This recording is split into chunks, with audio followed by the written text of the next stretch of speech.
What's up, everybody? Today's video is going to be a little bit different from what I'm used to. So after buying some aftermarket speakers, I wanted to share what I learned about understanding what you are buying when it comes down to car speakers. So let's get started on the 8 things you should look for when buying car audio or car speakers.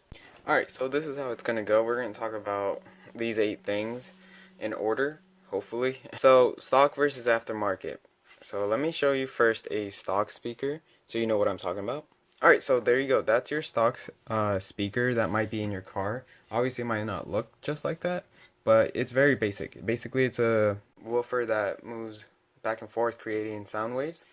Right now with me, this is what a aftermarket speaker would look like. Basically, you have your woofer there and also a tweeter. What a tweeter is, basically, it plays the high-pitched noises, while this one plays the very mids or low type of music, the bassy type of music. From the same sound, so it separates the jaw between two, which brings us back to our other point. What is the differences between a two-way, a three-way, or four-way speakers? Basically, we're talking about tweeters. That's why I have it in parentheses. So a two-way is something like this, like woofer, and then your tweeter on top. A three-way would be exactly the same thing, except that it would have two speakers, two smaller speakers on top. And then a four-way, which would mean 3 on top, and then the woofer on the bottom. What are tweeters? Tweeters are basically things that play high-pitched noises from the music you're listening to. So three-way would have 2 high-pitched speakers. Each one basically plays at a different level. What I mean by different level is hertz, and I encourage you guys to go check out this video. Basically, the human ear can only listen from 20 hertz all the way to 20,000 hertz. So that's a key thing that you should understand, because most of these speaker companies, if we go and check out, don't mind the brand. The brand isn't as important. It's more of how they rate their speakers. So right here, it starts at 26 all the way to 27 kHz or hertz. The K is basically thousand, so 20,000 hertz. Remember, our human ear won't even listen to the last 7,000 hertz because, well, that's just our human ear. It's just not capable of listening to that sound at that rate of frequency. But in the video I pointed out, you should really check it out because it gives you a sense of what you are able to actually hear. And so they might sell you on trying, oh, it plays up to like 39 hertz or 39k hertz, and you won't even listen to most of that. Next up is going to be a crossover. What is a crossover? Just a quick little picture of what a crossover looks like. There's plenty of different types of crossovers. Right here underneath the speaker, you'll see a crossover right there. Or something on here on this speaker. This is your crossover. This one's pretty small. It comes in different sizes. Obviously, you want a high quality crossover, because what a crossover is, it separates the job between your woofer that wants to play really low noises and your tweeter that plays really high frequency noises. You want something good as a crossover, because if you don't even have a crossover, this one's going to be playing high and low noises, which isn't designed to do, and then your tweeter is going to be doing the same thing.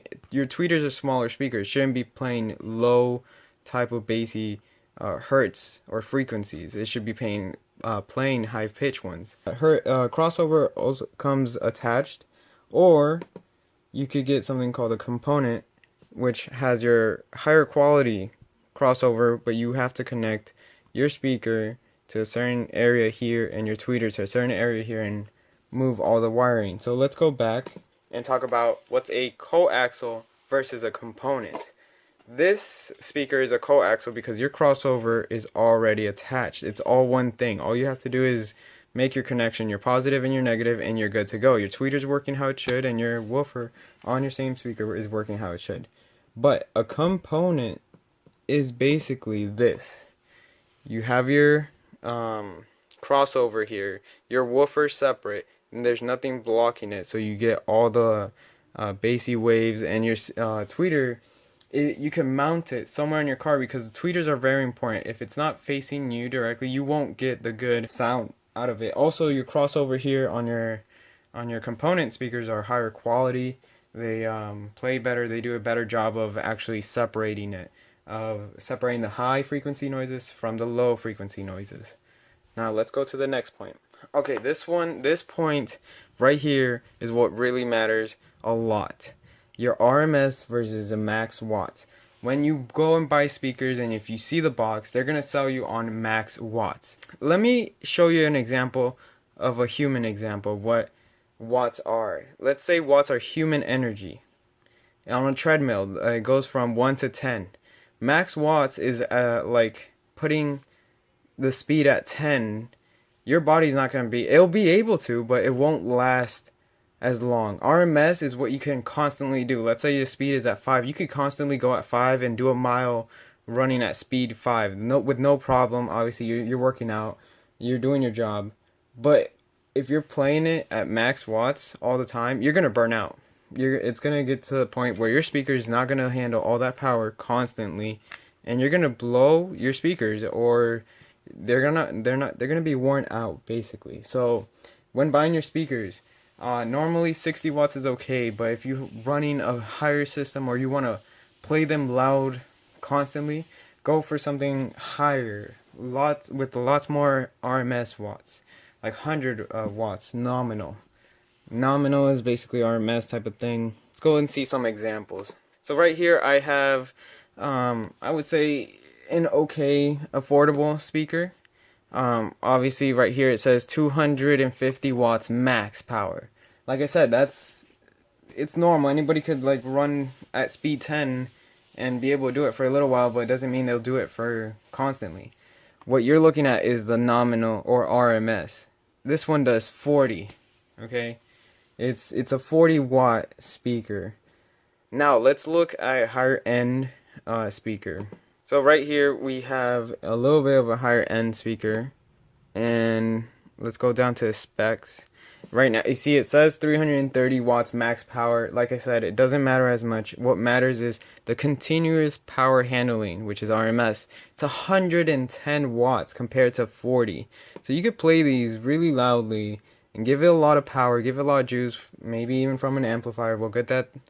I'm not even going to talk about amplifiers, but you play these, give it more power, and they can handle it. They'll be able to handle it. They won't be like your affordable speaker that can only handle a day-to-day type of deal. It won't handle like extreme work. Now, these two last things are okay, but they're not going to be your big deciders on what to buy and what not to buy. It's your magnet. On your back of your speaker, magnet size kind of matters. The reason I say kinda, you basically want to consider the top ones first, and even if you could get the specs on this, basically the bigger the magnet the better, because it has more power to move the speaker back and forth with ease. And so something with the small, you'll see in your stock speakers, your magnet might be really small and it's just barely doing the work. So, and then the material of your woofer also matters, and your tweeter. Usually tweeters, there's a big debate. I usually tend to go with the soft domes. And then the actual woofer, you want something flexible and durable at the same time. You know, you don't want to go cheap out on the woofer material, because this is going to be moving back and forth all the time. You know, especially if you're playing lots of bass type of music. Something I didn't mention on your crossovers. So right here, on a coaxial speaker, let's say you're going coaxial instead of component. This is a very high-end speaker. You can see the nice crossover, and if you're just going to base it off your RMS, I suggest to look for a good crossover into the system, or on the speaker. Yeah, it could handle 110 RMS, but we go here, remember, don't mind the brand, we go on here, and there's another speaker, seems affordable, could handle the power. It's a two-way speaker. It handles 100 watts of RMS. Good, alright, it's awesome. But once we go on the picture and you want to find out if it even has a crossover, I don't see a crossover there. And I don't see one on here either. So your tweeter and your woofer are going to be playing at its own frequency, not its own frequencies, but like at all frequencies. There's nothing separating the high pitched noises to go to the tweeter, or the low noises to go to the woofer. There's nothing separating that. So you might, I'm not saying these might burn out, but these are going to be doing extra work they're not supposed to be doing. With the crossover, at least there's going to be like some order in your speaker. With that being said, with that all being said, I hope this kind of helped people out there to figure out what all this means. Remember, price matters, but it doesn't always matter. What matters more is the specs, the crossover, what you're actually listening to, what kind of hertz. If you want bassy sounds, look for a lower number. If you want clear crystal sounds, 20,000 is the top. Like, don't go over 20,000 because you're not going to hear those hertz after that. Go ahead and watch the video on the hertz and find out what you can actually hear and make a decision on your speakers that way. I chose two-way. Three-way is okay. Some of the tweeters that go on there are like high frequency tweeters that we don't even hear the frequency of, but it all depends. Different brands do different things. One thing I didn't mention was ohms. Usually 4 ohms is what every aftermarket speaker plays. Don't go anything lower or higher. It depends on your stereo system, your head unit, so I didn't go much into that.